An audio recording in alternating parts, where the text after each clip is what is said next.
Australia, a continent twice the size of Europe, has a population of just 22 million, concentrated almost exclusively on its coasts. On the east coast, bounded by the Pacific Ocean, beyond the suburbs of the big cities, you immediately plunge into the wildest natural parks on the planet.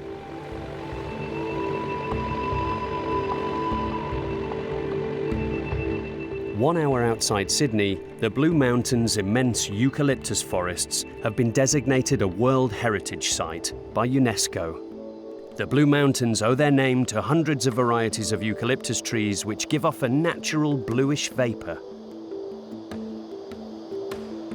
The Three Sisters, these famous rocky peaks of ochre sandstone, have become the emblem of the Blue Mountains.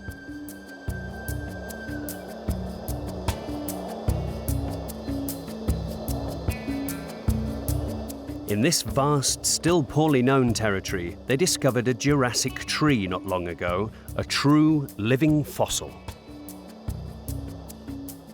It's impossible to venture here without a guide.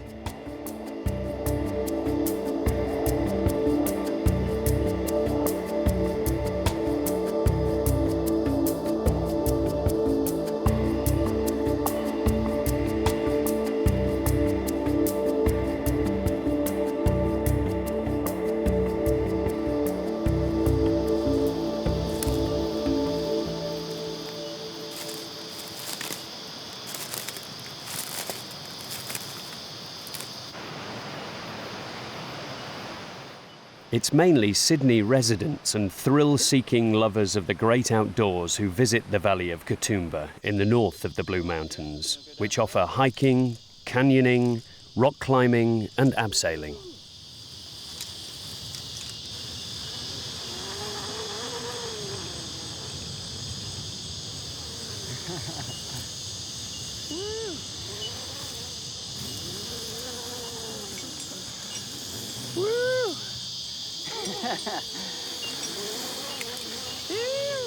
Further away, where it's even more wild, right in the south of the Blue Mountains, Mark Tickner has taken up residence.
Mark's idea was a unique and funny sort of hotel, without walls or doors, in direct contact with the nature of Australia. He's preparing the camp for the safari of his next guests, but in the meantime, his only customer is a goanna.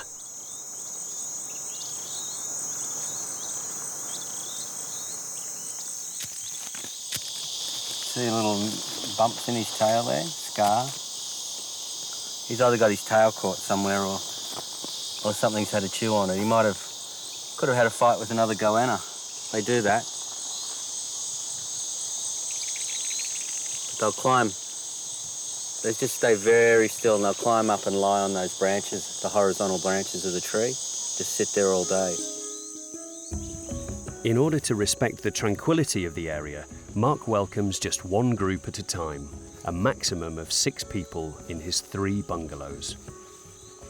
His goal is zero impact, no electricity, the water comes from the river and goes back there. Everything that has been built here must be able to be dismantled in a few hours without leaving a trace.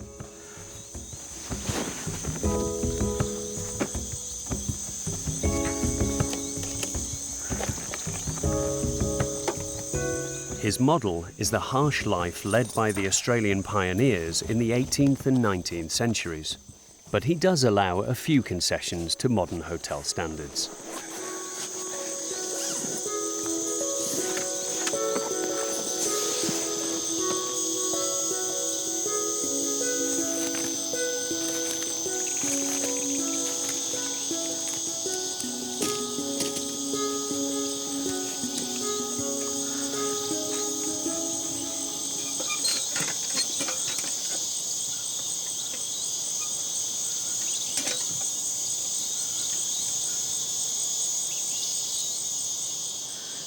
Well, these are our star beds, I guess. They're a swag deck. So we sleep in a canvas swag, and you've got one right here, see, rolled up.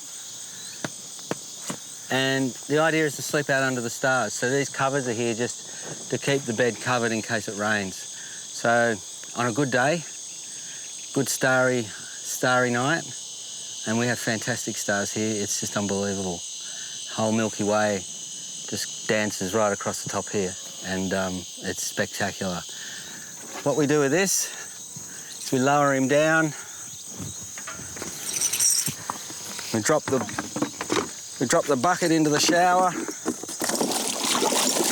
load it up with water, and the other interesting thing about this is in the hot midday sun here in the summer, the water gets warm, really warm. So you can have a really quite a nice little shower without freezing yourself to death. It's quite warm. You just tie that back off.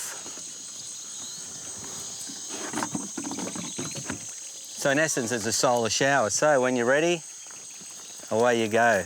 Beautiful way to have a shower in the bush. Nice and easy. Of course, you can just turn it off like that when you've had enough.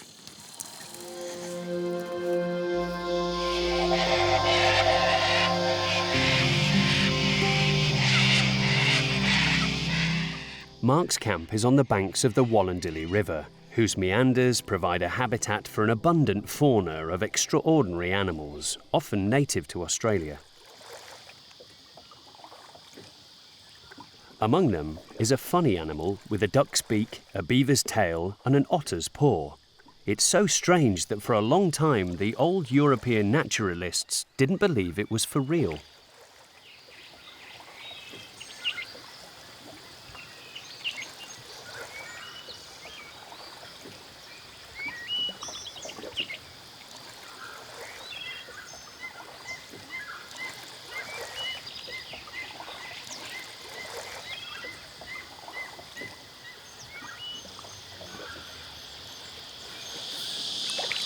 An amazing little creature. This is one of the most fun things we do with our guests here at the camp.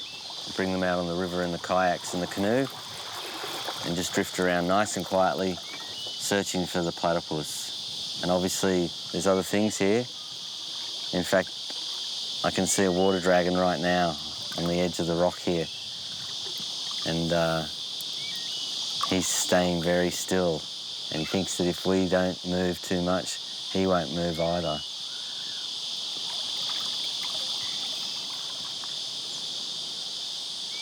They're like the guards of the river, the little water dragon, like sentinels up on their rocks, checking us out, giving us permission to be here.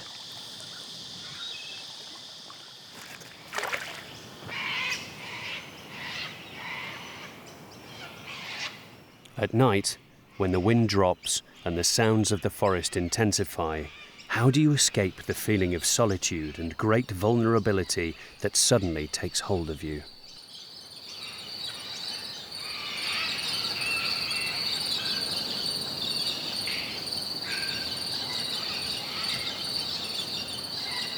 It's very intimidating for people. In a way, they come here and they have to confront all those fears. They arrive here and they know all about our snakes and our spiders and, you know, all the things they're terrified of. And for some, it's quite emotional, you know. You can see that once they get through the night and they wake up and they realise that they're still here, you know, they're very happy. And, you know, we've had some guests that couldn't cope and have, you know, we I have no problem with booking them into a nice hotel somewhere if they can't cope out here under the stars. So yeah, it happens, and it's happened a few times.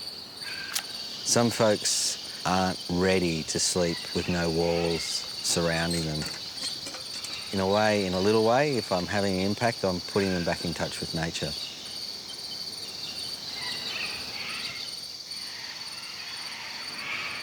Far away from Mark's extreme tourism, Australia offers travellers a unique discovery to unite all hearts: koala bears. Like the kangaroo, the koala is a real emblem of Australia. Adored by the people, this marsupial that looks like a teddy bear is very dependent on the diversity of its habitat. Out of some 600 Eucalyptus species, it can only digest about 20 varieties.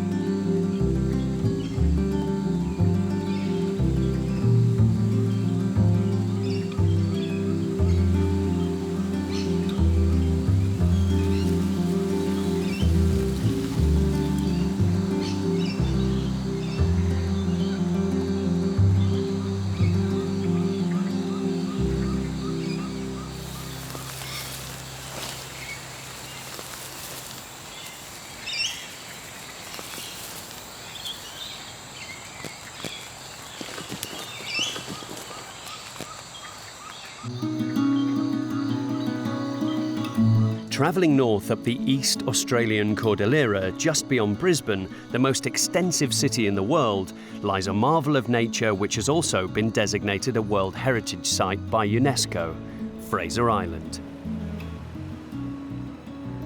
A short distance from the coast, Fraser Island is beautiful.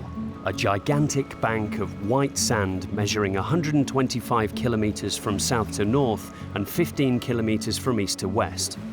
Very few permanent residents live on the island, apart from a few fishermen and national park rangers.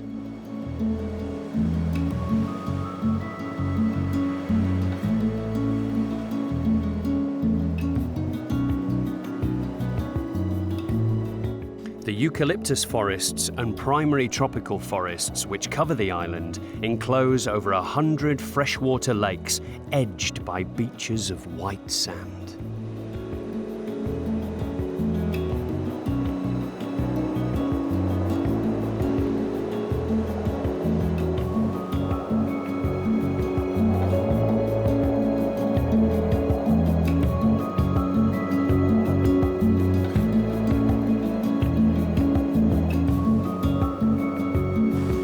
Let's give in to the Australian liking for superlatives. Fraser Island is the largest sand island in the world.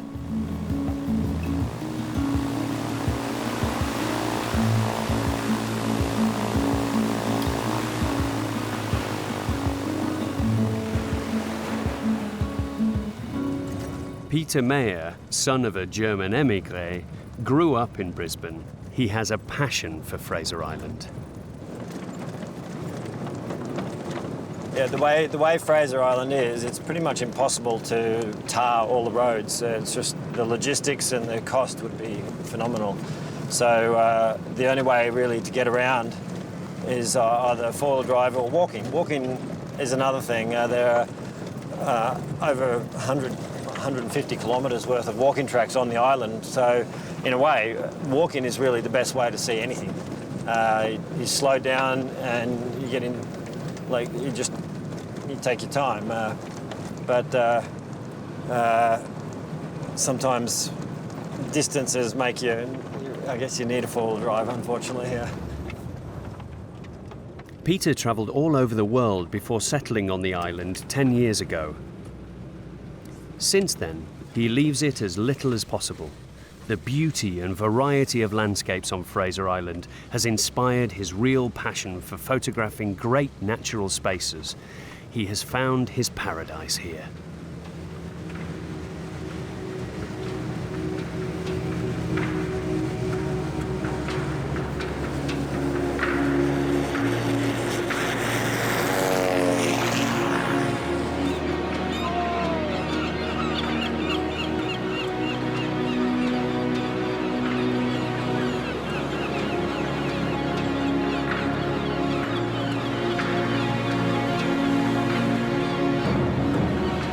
one of the familiar silhouettes on the big Pacific beach, the dingo. Unlike the rest of the continent, wild dogs are tolerated here. Even their complete freedom is protected.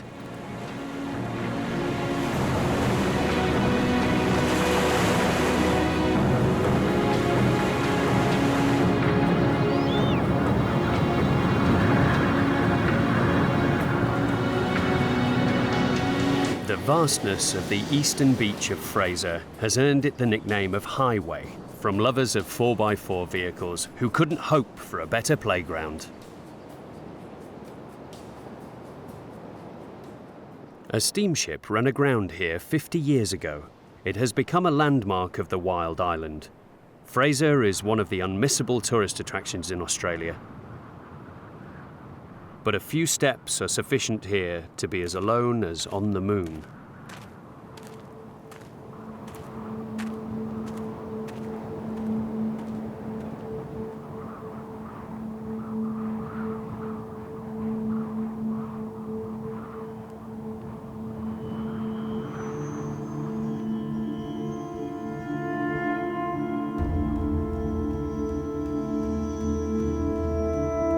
Day after day, seeking to capture the island's beauty and light, Peter tirelessly accumulates thousands of pictures.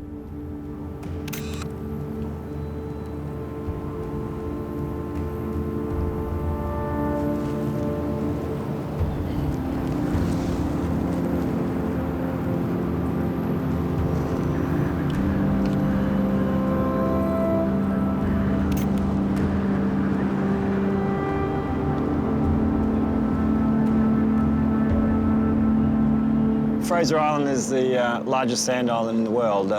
It's a big fact about Fraser is that it's all sand, and the sand goes as high as 240 metres above sea level, and the lowest point is about 100 metres below sea level. And you find this place we're sitting on now is a sand blow. It's like a big liquid wave of sand that moves across the island. And I sort of like these dead trees were remnants of forests that were once growing here. But the sand dune has moved like a wave across them and buried them at one stage, and now it's kept on moving, and now you can see the trees again. So, I like these places. They're like a geographical limbo zone, because even though they've destroyed these trees and forests, at the same time, every hill on Fraser Island, all the rainforest at one stage looked like this. So if you come back here in 1,000 years, it'll all be sand again. So they're pretty cool places. And you find some interesting stuff like lightning. When lightning hits the sand, the sand is actually silica. All the sand is silica, and it melts it, and you get these hollow tubes of glass. So it's quite interesting, sort of like a Salvatore Dali picture.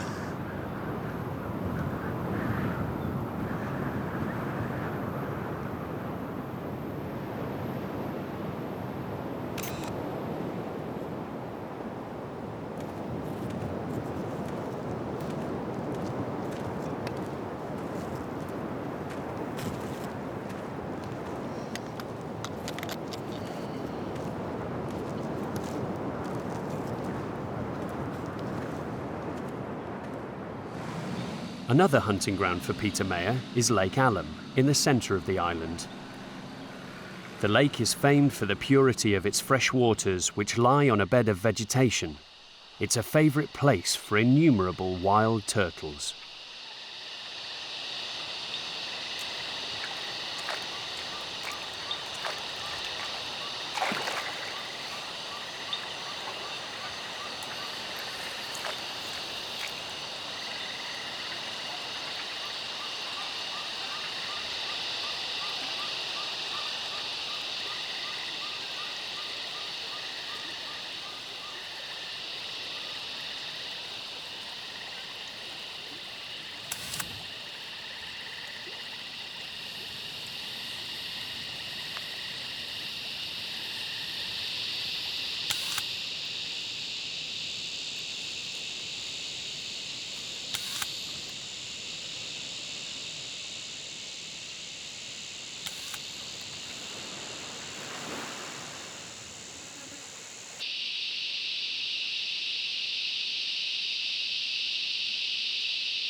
I really like this forest, shooting in this forest. Normally rainforest and closed forest is very chaotic, messy, but this is very symmetrical. It has beautiful greens and palm trees and then these beautiful straight lines with these Saturday trees, and it just creates this amazing symmetry within the rainforest, which normally is very difficult to find in rainforest, but this place is just it's fantastic. It has great lines, yeah, and great colour.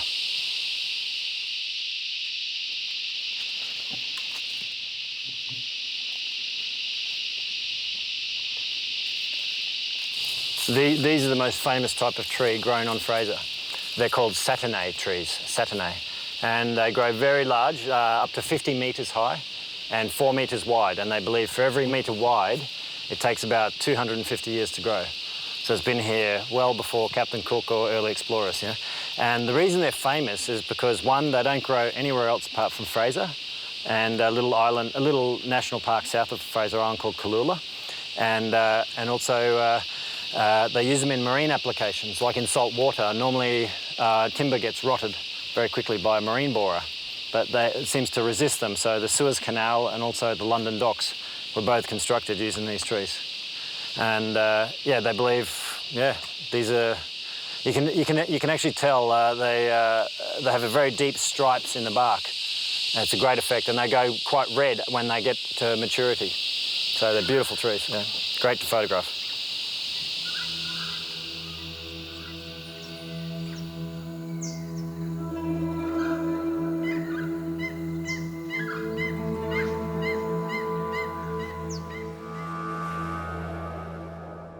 Like the land wonders of Australia, the underwater riches of the continent are designated a World Heritage Site by UNESCO.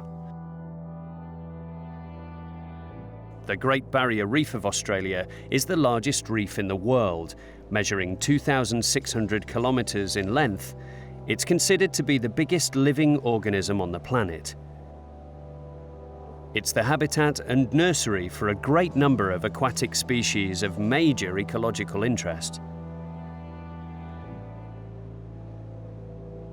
Can a journey along the eastern coast of Australia be complete without a dive around the Great Barrier Reef?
We have only uncovered a few of the mysteries of this continent country, but this glorious trip of 3,000 kilometres along the east coast is without doubt the most verdant and the most rich of Australian journeys.